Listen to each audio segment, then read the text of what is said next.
사랑하는 성도 여러분, 오늘은 성사학당 8번째 시간으로 출애굽 공동체가 시내산 아래서 하나님의 말씀으로 명령으로 받은 3대 절기에 대한 가르침과 그리고 성막을 만들어서 이제 그 성막과 함께 그들이 하나님께 드리는 제사에 관계돼서 가르치는 레위기의 말씀을 함께 나누도록 하겠습니다. 우리가 잘 알듯이 하나님의 백성이 이제 하나님 백성답도록 하나님과 저들이 시내산에 와서 언약을 맺었지 않습니까? 그 하나님과 맺은 언약을 통해서 저들이 하나님의 백성으로 이제 거듭나게 되는 그런 과정으로 이제 들어가게 됩니다. 그러려면은 이제 하나님이 주시는 말씀을 지켜 살아가야 되는 거죠. 여러분, 그 이전에 율법이 저들에게 주어지기 전까지는 이스라엘 백성은 사실 노예로서 시키는 일이나 하는 그 육체적인 삶을 살아가는데 정말 지쳤던 사람들이잖아요. 그런데 이제 해방되어서 가나안 땅으로 향해 가던 과정 속에서 시내산에 도착하여 하나님의 백성으로서 거듭나는 기회를 얻었잖아요. 그리고 하나님 백성으로서 이제 하나님과의 귀한 만남과 또 대화를 할 수 있는 그러한 또 성막을 또 주셨잖아요. 그 성막 그 자체는 눈에 보이는 하나님의 임재의 자리고 하나님이 거하시는 처소로 이스라엘 백성들 마음속에 이제 각인되게 돼요. 하나님께서 그들 가운데 장막을 만들라고 하신 까닭이 그 목적인 거잖아요. 내가 그들 가운데 거할 성소라는 명칭을 쓰셨으니까 바로 하나님이 머무시고 하나님이 백성들을 돌보시는 장소가 되는 거죠. 그래서 그 성소를 중심에서 이제 하나님의 말씀을 가르침을 받고 하나하나 이제 더해가야 되는데 오늘은 그 가운데 이제 출애굽기 23장 14절 이하 19절까지 준 3가지 명절을 먼저 좀 생각하고 정리하고 넘어가겠습니다. 이스라엘 백성들에게 있어서 첫 번째 절기로 그들의 달력, 유대력에 이제 표시해 놓고 지켜야 될 게 있었다면은 바로 아비월이라고 하는 그 달에 그걸 이제 이 출애굽기에 보면은 이제 그 정월로 지키라고 그래서 정월. 우리는 보통 정월 그러면은 음력 1월을 정월이라고 그러잖아요. 그것처럼 이들에게도 아비월이라는 달을 그렇게 생각하고 그 달에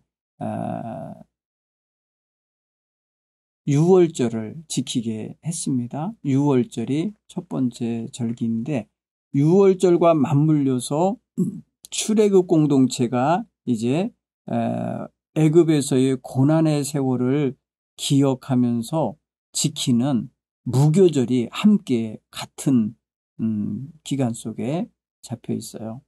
그러니까 6월절이 그 무교절 가운데 들어있다고 보면 좋겠죠. 왜냐하면 무교절은 7일 동안 지키는 절기인데 6월절이라는 건 그 한 날이 있어요. 그 한 날을 지키기 때문에 그 무교병을 먹고 무교절을 지키는 그 가운데 그 첫날을 아마도 저들은 6월절로 지켰던 것 같아요. 그런데 분명한 것은요. 이스라엘 백성들이 6월절은요. 애굽에서부터 지켰던 거예요. 그러니까 더 오래된 거예요. 더 기원이 더 앞쪽에 있는 더 초기에 있었던 절기가 바로 6월절인 거죠. 이스라엘 백성이 애굽에서 출발하기 전날 장자를 죽게 하시는 재앙, 10번째 재앙이 떨어졌을 때에 이스라엘 백성들은 한 사람도 한 가정도 장자가 죽지 않았어요. 그런데 그때에 이스라엘 백성들이 죽지 않게 되는 계기가 된 게 뭐냐면 6월절 양을 잡아서 그 양의 피를 문설주에다가 칠했잖아요. 그래서 그 안에 들어있는 백성들, 그 집에 들어있는 사람들은 죽음의 사자가 치지 않고 넘어갔습니다. 그 집을 뛰어넘었다는 게 바로 유월했다는 뜻이에요. 그래서 이스라엘 백성에게 있어서는 구원의 절기인 거예요. 유월절은. 그날 그래서 양을 잡아서 먹었는데요. 그 양은 양 한 마리면 식구 적은 사람들은 다 못 먹잖아요. 그래서 이웃과 함께 그 양 한 마리를 먹을 수 있는 이웃들과 한 집에 모였다는 거죠. 그리고 그 유월절 양을 그날 밤에 그들이 먹었어요. 그 이야기를 우리는 이제 출애굽기에서 읽게 됩니다. 그런 다음에 이어지는 마른 떡, 그러니까 뭐랄까 이렇게 무교, 그 누룩이 들어가지 않은 빵, 딱딱한 빵일 거예요. 이 빵을 먹으면서 또 쓴 나물을 함께 먹는 이런 절기가 바로 무교절이에요. 근데 그 무교절을 지키는 이유가 무엇이냐면 이들이 애굽에서 그 달에 나왔고 그 애굽의 생활은 곧 그들이 노예 생활이었고 노예 생활 때 그들이 나올 때 빈손으로 정말 나올 수밖에 없는 그런 어떤 쫓겨나는 내지는 도망치는 이런 삶을 그런 어떤 출애굽을 하나님께서 풍요로운 출애굽이 되게 하셨거든요. 왜냐하면 이웃들에게 요구하는 대로 금은보화, 뭐 의복, 뭐 필요한 물품들을 다 하나님이 받아내도록 하셨어요. 그렇게 해서 빨리 나가라고 밀어냈기 때문에 그들에게는 지금 그러니까 사실은 아직 발효되지 않은 떡덩이, 그냥 반죽을 그냥 통째로 메고 나왔었어요. 그리고 발효되지 않은 떡이기 때문에 만약에 그걸 가지고 가는 과정에서 떡을 해 먹어야만 했고 빵을 해야만 했으면 그냥 그대로 젖어 있는 거 그대로 이렇게 해서 불에 구워서 아마도 먹었을 것 같은 그런 상상이 됩니다. 어쨌든 간에 무교병이라는 걸 먹으면서 지키는데 그 지키는 과정도 출애굽기 24장 14절 이하에도 나오지만은 신명기에 가면은 또 신명기에서도 다루고요. 레위기에 가면 또 레위기에서도 다루집니다. 여러분 이 절기에 대한 이야기를 세 군데서 다루는 것을 우리가 보게 됩니다. 특별히 여러분 유월절 행사를 지키는 걸 보면 이렇게 하라고 신명기 16장에서는 가르쳐줘요. 아비볼을 지켜 네 하나님 여호와께 유월절을 행하라. 이는 아비볼 곧 네 하나님 여호와께서 밤에 너를 애굽에서 인도하여 내셨습니다. 여호와께서 자기 이름을 두시려고 택하신 곳에서 소와 양으로 네 하나님 여호와께 유월절 제사를 드리되 유교병을 그것과 함께 먹지 말고 이레 동안 무교병 곧 고난의 떡을 그것과 함께 먹으라.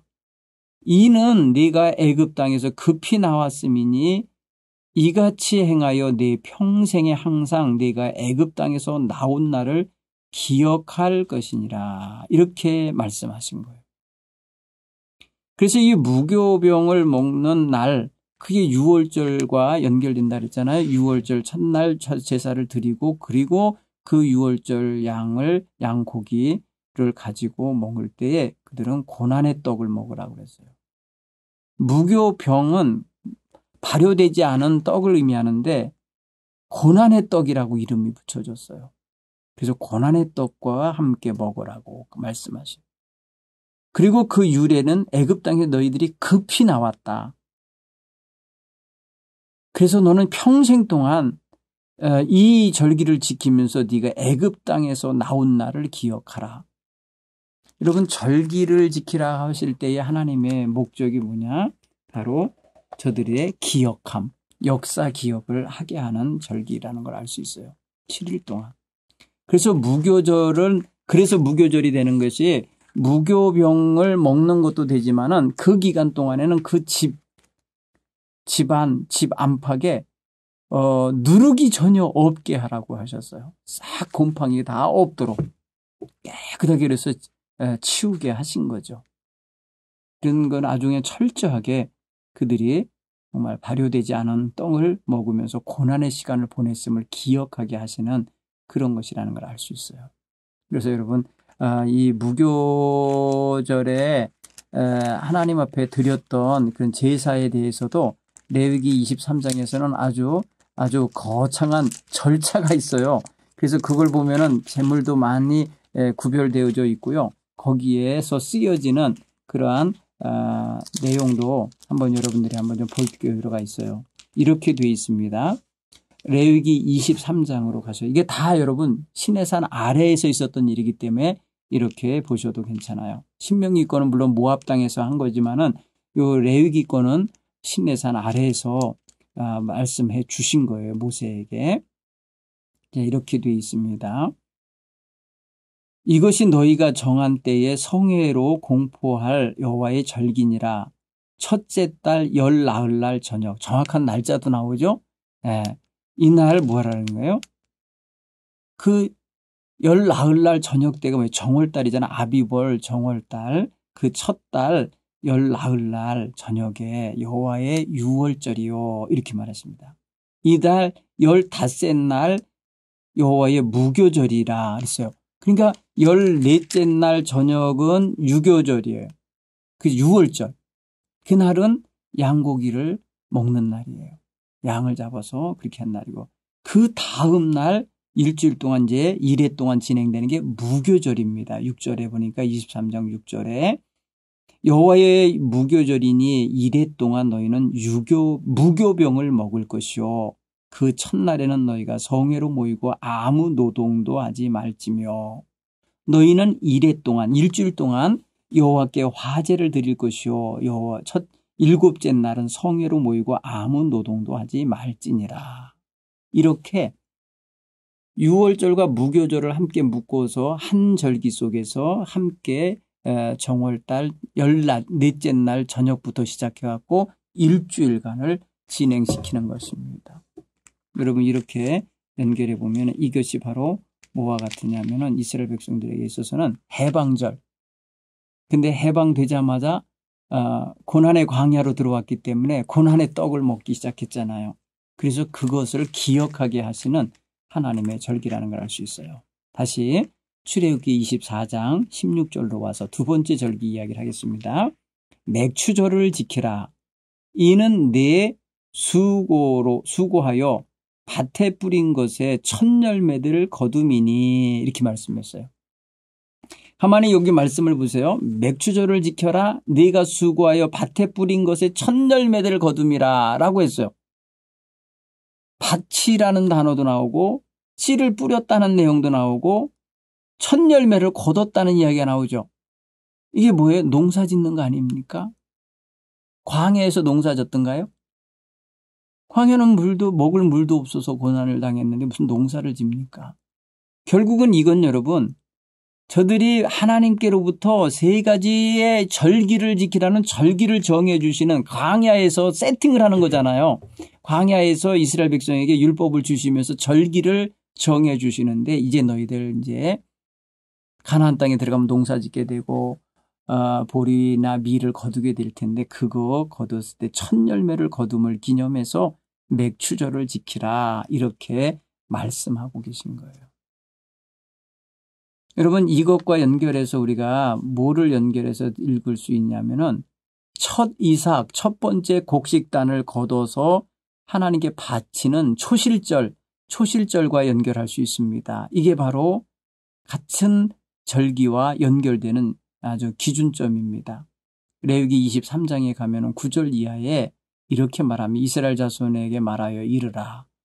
너희는 내가 너희에게 주는 땅에 들어가서 이거 보세요.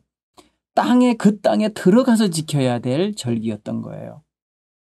그 땅에 들어가야 농사를 질 수 있고 거기서 곡식을 거둘 수 있잖아요. 그런데 그 법은 언제 주셨느냐? 40년 전 광야에서 주신 거예요. 그러니까 여러분 40년 동안 저들은 지키고 싶어도 지킬 수가 없었던 거죠. 뭐 광야를 헤매고 다니는 동안인데요.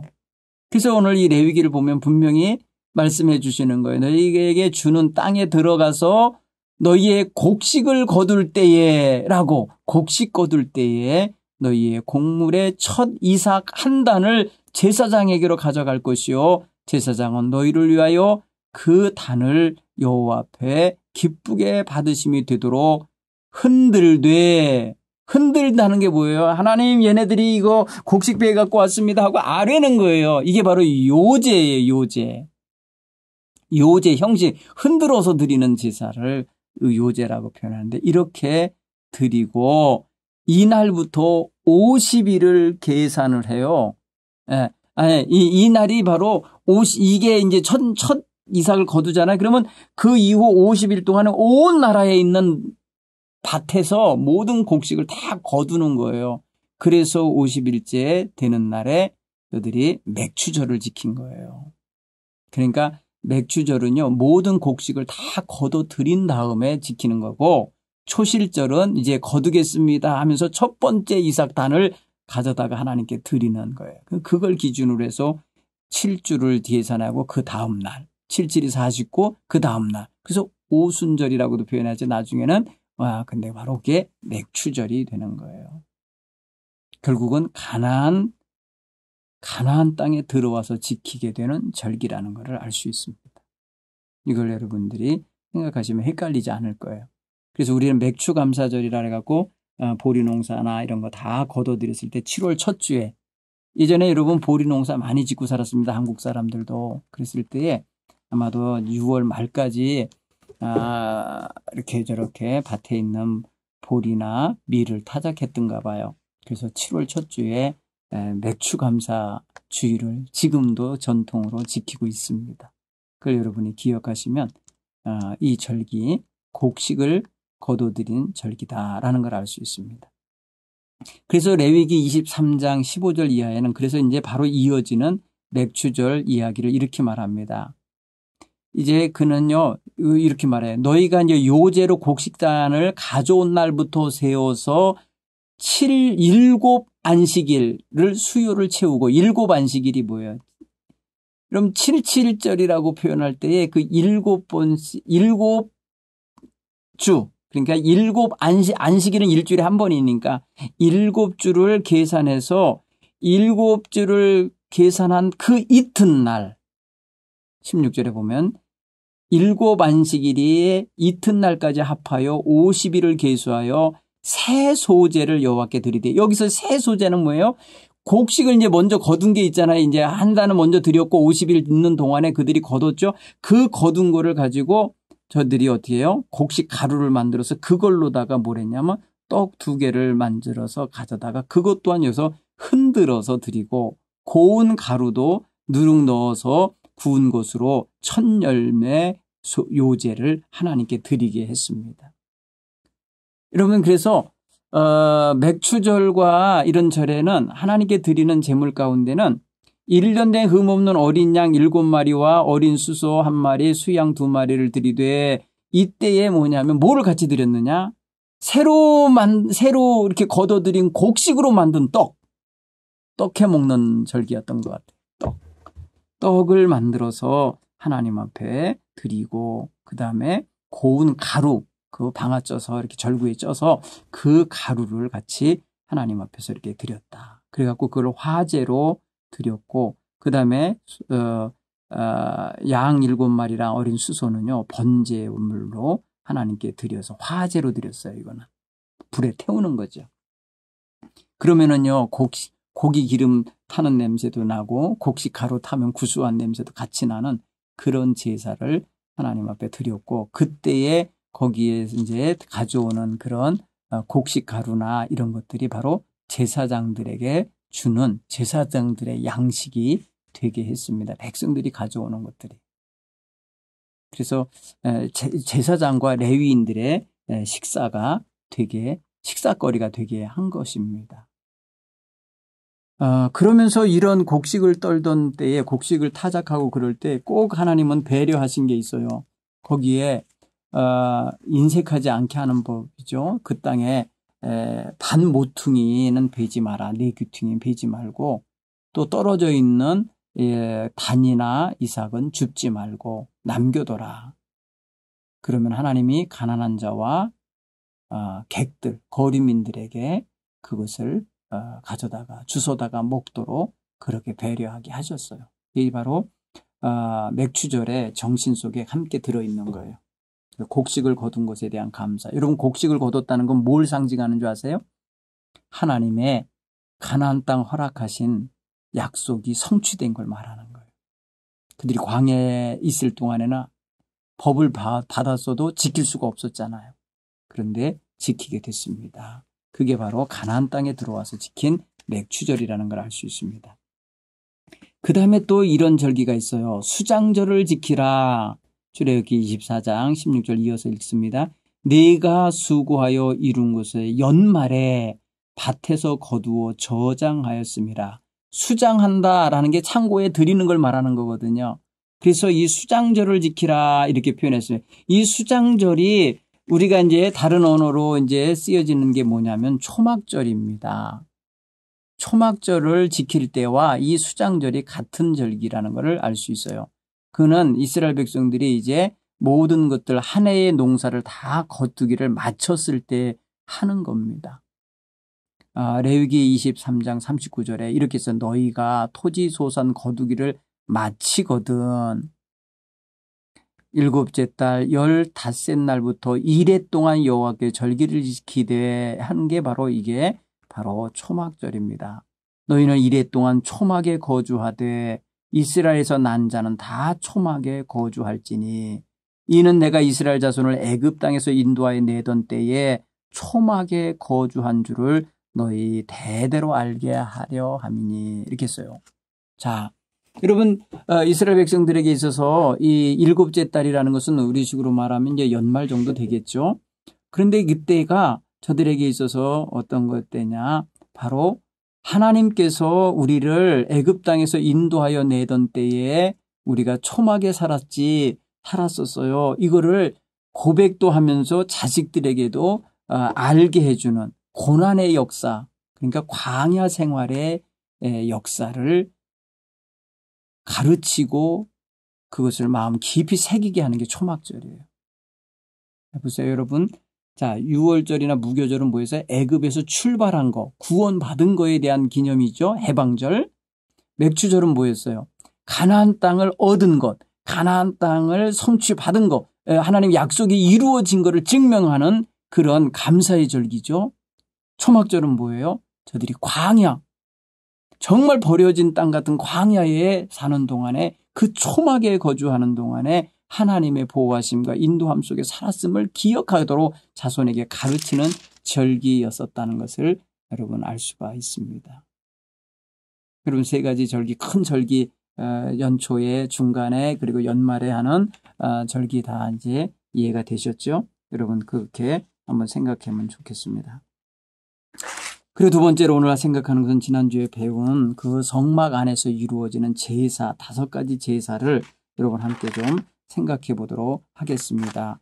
여러분 레위기에 보면은 레위기 1장부터 5장까지 보면은 하나님께서 이스라엘 백성들에게 제사법을 명시해 주는데요. 큰 대표적인 제사가 뭐예요? 가장 큰 제사 번제. 하나님을 위한 제사예요. 전적으로 그는 하나님 몫이에요. 하나님을 위한 제사. 소제. 아주 제일 작은 제사예요. 이거는 물론 번제 드릴 때마다 함께 딸리는 부속 제사 같은 거예요. 그래서 이거는 곡식 가루, 그리고 향, 기름, 뭐 이런 것들이 소용되는 그러한 제사입니다. 그리고 화목제가 있어요. 화목제는 하나님과 사람이 함께 나누는 제사예요. 다른 제사들을 앞에 있는 제사, 번제나 소제는 사람이 이렇게 자기 개인에게 주어지는 몫이 없어요. 제사, 예배하는 자, 제물 드리는 자에게는 없어요.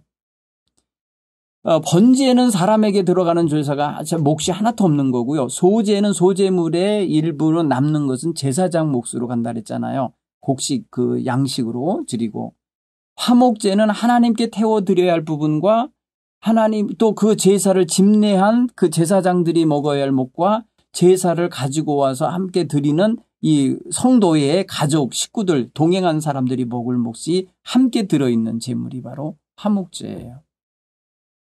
감사제물 같은 거, 자원하는 예물이고 소원 예물 같은 게 이런 데 속하는 거고요. 그 다음에 속죄제가 있습니다. 속죄제는요, 인간이 하나님을 상대로 회개해야 되고 하나님 앞에 풀어야 하고 하나님의 진노를 풀어내야만 하는 제사입니다. 이거 사람이 못 먹습니다. 다 하나님께 다 태워드리고 제물 제단에서 다 불로서 화제로서 드려야 할 제물입니다.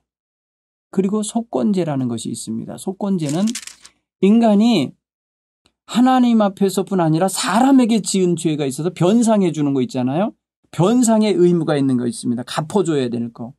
남의 것을 무슨 이렇게 손해를 입혔다든지 남의 집에 해를 끼쳤다든지 남의 사람의 몸에 상처를 주었다든지 뭐 이런 거 여러 가지 손해 끼친 거에 대한 배상법과 함께 따르는 그런 제사가 속건제입니다. 그러니까 사람하고 화해를 했었어도 하나님 앞에 성물을 드리면서 자기가 부지 중에 범죄하였음을 고백하고 속건제를 드리고 거기에 지정된 가치에 따라서 성소세겔로 몇 세겔을 하나님 앞에 갖다가 내어드려야 되고 흠없는 수양으로 하나님께 제물을 드려야 되고 그리고 그 사람에게는 거기에 맞는 변상을 해줘야만 하는 이런 게 있습니다.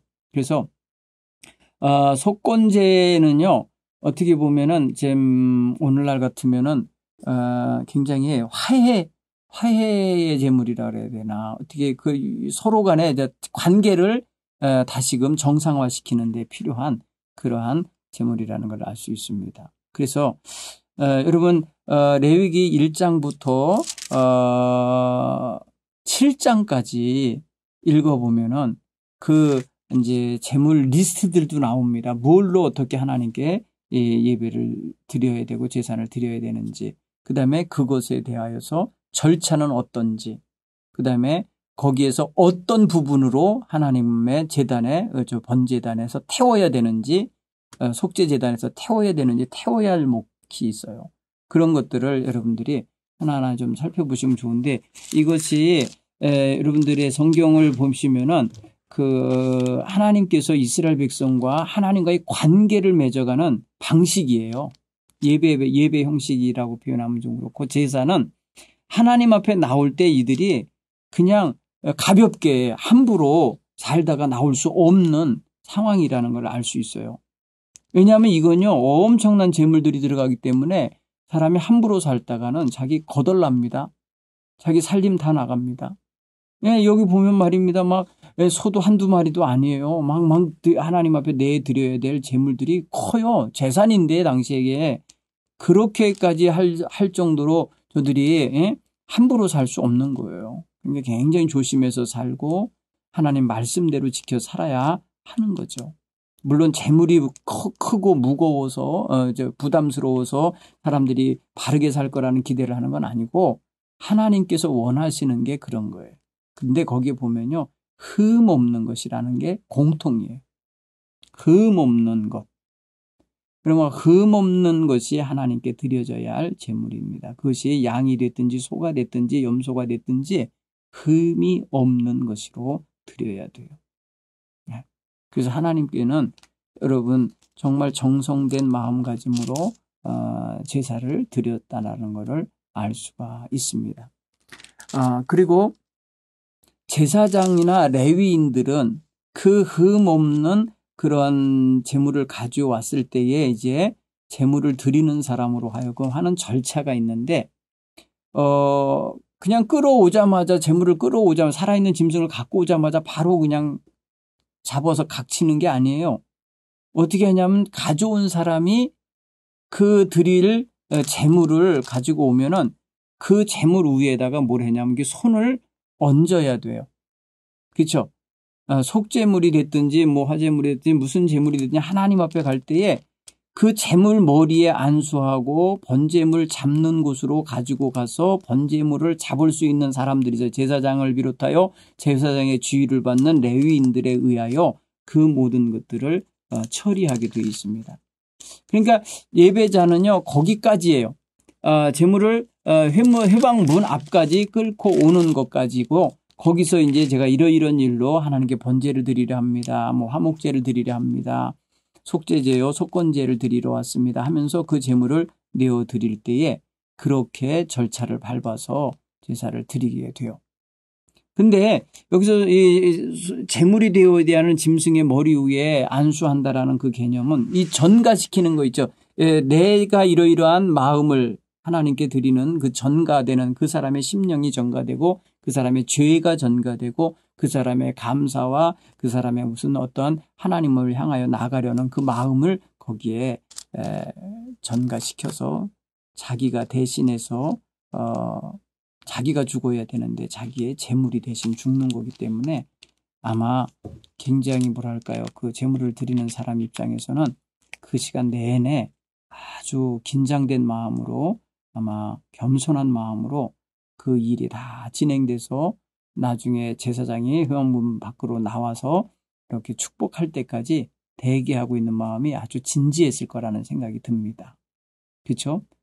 머리에 안수할 때는 하나님께서 그것을 기쁘게 받으심이 된다는 것입니다. 그래서 그것으로 인하여 저들이 지은 죄를 용서해 주시고 하나님이 흠양하신다는 것이죠. 이 절차는 제물마다 다 공통되게 그렇게 했다는 것을 알 수가 있습니다. 그리고 또 제물을 잡는 것은요, 아까 말한 것처럼 레위인들이 잡지만 지정된 장소에서 잡는 거예요. 아무 데서나 잡는 게 아닙니다. 그리고 또 거기에서 나온 피를 아무 데나 버리는 게 아니에요. 바로 타오르는 그 제단 주변에다가 이렇게 고리패 있는 데다가 쏟으면은 그것이 제물이 탈 때 같이 타도록 그렇게 했습니다. 그리고 그들은 절대 피를 먹지 않기 때문에 피는 다만 하나님 앞에 제물을 드릴 때에 제사장이 그 제물에 필요한 피를 필요한 곳에다가 사용을 하죠. 제단 뿔에 바른다든지 가지고 들어가서 하나님의 성소에 들어가서 사용할 때 사용하는 것입니다. 그리고 이때에 제사장은 또 입어야 할 복장이 있습니다. 제사장 복장으로서 거기에 맞는 복장을 입고 제사를 집례해야만 합니다. 제단의 위에 오르내릴 때에 그 계단으로 되어 있는지 이렇게 되면 이 속옷까지 다 입고 해서 자기 하체가 드러나지 않도록 그렇게 높은 데 오르내리면서 그렇게 하도록 되게 되어 있습니다. 그리고 항상 그곳을 떠나서 다른 공간으로 이동할 때는 그 제사복을 벗고 평상복 다른 옷으로 갈아입고 나가야 되는데, 예를 들어서 거기에 탄 어떤 재물을 탄 재를 버리러 가야 되나, 그 장작을 태우고 하면 다 그런 거 다 찌꺼기를 또 버리러 그 회막 바깥으로 나가야 되잖아요. 그때는 복장을 일반 복으로 갈아입고 정결한 곳으로 가서 처리하고 돌아오게 되어 있습니다. 그 다음에 제단은요, 항상 불이 꺼지지 않게 제사장이 아침마다 나무를 펴서 올려서 태우고 번제물을 그 위에 올려놓고 화제물에 기름을 그 위에 불살라서 불이 끊임없이 제단에서 피워져서 꺼지지 않게 해야 될 의무가 있습니다. 그래서 아침 저녁으로 번제와 소제는 항상 드려지는 항시 제사가 된 거고, 그 제사를 통해 그 위에서는 항상 불이 꺼지지 않아야 되기 때문에 불 관리를 잘 해야만 했어요. 그것이 제사장들의 의무였습니다. 자, 여러분, 그거는요, 여러분들이 레위기 1장부터 7장까지를 좀 읽어보시면서 그렇게 처리하시면 좋겠습니다. 그리고 제물의 어떤 각 부분에 먹을 것과 먹지 못할 것, 그 다음에 나눌 수 있는 것과 나누지 못하는 것, 이런 것들이 다 구별되어 있는데, 여러분, 그거는 사실 우리가 이제 그거를 알아야만 신앙생활을 더 잘하고, 그를 모르면 신앙생활을 못하고 그런 건 아니니까요. 여러분들이 참고로 해서 잘 좀 살펴보시면서 이해하시면 좋겠습니다. 또한 우리는 이스라엘 백성이 하나님의 백성으로서 살아가는 데 있어서 율법만 받은 게 아니고 성막도 받았어요. 성막만 받은 것이 아니라 성막 안에서 이루는 제사 제도도 받았어요. 제사 제도만 받은 게 아니라 제사 제도를 운영할 사람들, 곧 아론의 가문인 제사장들과 그것을 돕는 레위인들을 하나님이 규정하는 것도 우리가 알게 됐어요. 그러니까 이스라엘 백성이 지금 점점 어떻게 되느냐면 하나님의 백성으로서 체계가 잡혀가고 있고, 모양을 갖추고 있고 그 다음에 실제적인 관계가 하나님 앞에서 맺어져 가는 것을 알 수가 있습니다. 여러분, 하나님께서 이스라엘 백성들과의 관계를 맺으시면서 하신 게 있어요. 여러분, 레위기 26장에 11절 보면 이렇게 말씀을 하셔요. 내가 내 성막을 너희 중에 세우리니 내 마음이 너희를 싫어하지 아니할 것이며 나는 너희 중에 행하여 너희의 하나님이 되고 너희는 내 백성이 될 것이니라. 이거예요. 이 관계를 만드시기 위해서 이스라엘 백성들에게 율법을 주셨고 성막을 주셨고 제사 제도를 주셨고 제사를 집례할 수 있는 하나님과 백성 사이의 중개자 있죠. 제사장 제도를 허락해 주신 것입니다. 여러분, 그런 면에서 보면 굉장히 이제 고등종교처럼 이렇게 이제 규모가 갖춰지고 제대로 되는 게 있어요. 말씀이 있죠. 절차가 있잖아요. 룰이 있어요. 그 다음에 형식이 있어요. 그리고 그것을 수행해야 될 사람들이 지켜야 할 법도가 있어요. 그리고 그 속에서 백성들이 하나님 앞에 나와 제사하는 분명한 이제 때가 있어요.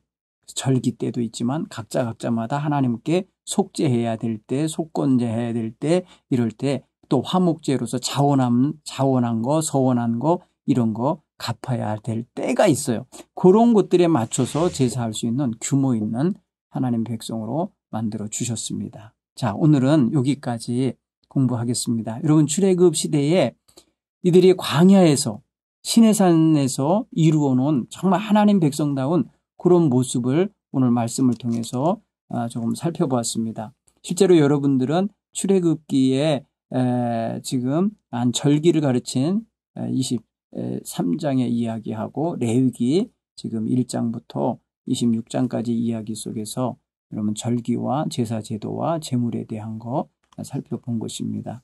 한번 여러분들이 이야기 구약 성경 이야기 시간이니까 이야기가 되도록 여러분들이 읽어가시면서 만드시면 자식들에게나 아니면 우리 손자 손녀에게 들려주는 재미있는 구약 이야기가 될 거라 믿습니다. 다음 시간에는 새로운 또 하나님께서 그 출애굽한 백성들을 조직화시키는 장면, 민수기의 이야기를 함께 좀 나눠보겠습니다. 민수기 이야기에 보면은 정말 지파별로 또 진영을 짜는 부분, 깃발을 세우는 부분, 나팔 신호를 정하시는 부분, 그 다음에 잠자리 배치하시는 부분, 뭐 이런 것들이 아주 재미있게 이야기가 되어져 있습니다. 그것도 한번 살펴보는 시간을 갖도록 하겠습니다. 기도하겠습니다. 하나님 고맙습니다. 오늘도 이렇게 하나님의 은혜 안에서 구약 성경을 통하여서 구약 이야기를 함께 나누게 하셔서 감사합니다. 우리 성도들에게 오늘 이스라엘 백성의 3대 절기와 그리고 5개의 제자 제도와 그에 합당한 제물들과 또 하나님께서 운영하시는 제사 제도에 대해서 살펴보았습니다. 하나님, 우리 성도들의 마음속에 구약 성경이 어렵게만 느껴지지 않도록 인도해 주옵소서. 예수님 이름으로 기도합니다. 아멘.